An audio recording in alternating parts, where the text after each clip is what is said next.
Você não fica com o pé na pedaleira não, você abre as pernas e deixa ela cair com as pernas abertas. Aí eu quebro as duas pernas. Não, você não deixa ela cair em cima da sua perna. Ah, tá. Você abre a perna para ela cair por fora, sem você pisar, sem ela pisar em você. Não vai fazer muita diferença não, vai cair sobre o trilho. Mas aí que tá, a gente tem que estar de perna aberta. Você tá me animando muito falando essas coisas? Não, só tô avisando. Não é uma questão de animação. Só pra você saber, mas não vamos acontecer nada, não. Vamos chegar lá. Deus te amo.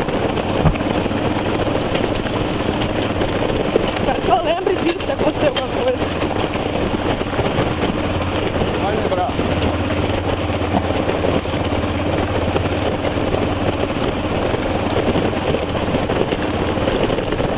É pior do que a areia do Jalapão, viu, gente? Jalapão é café pequeno. Isso sem contar a tensão de vir um trem, né? Alto espinhadeiro.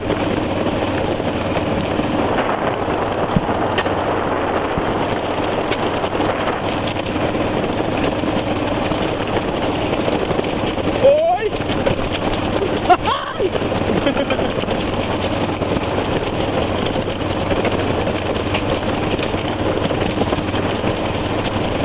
Ah, Rony, o Ripple é assim?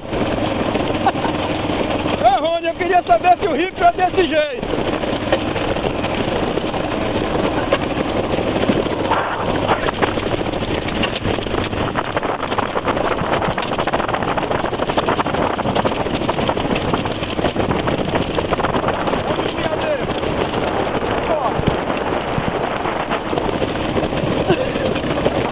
A plateia ali estudando.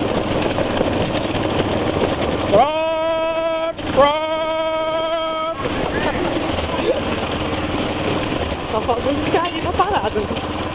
Onde você vai botar esse pé, hein? Dá uma filmada aqui na estação. Ui.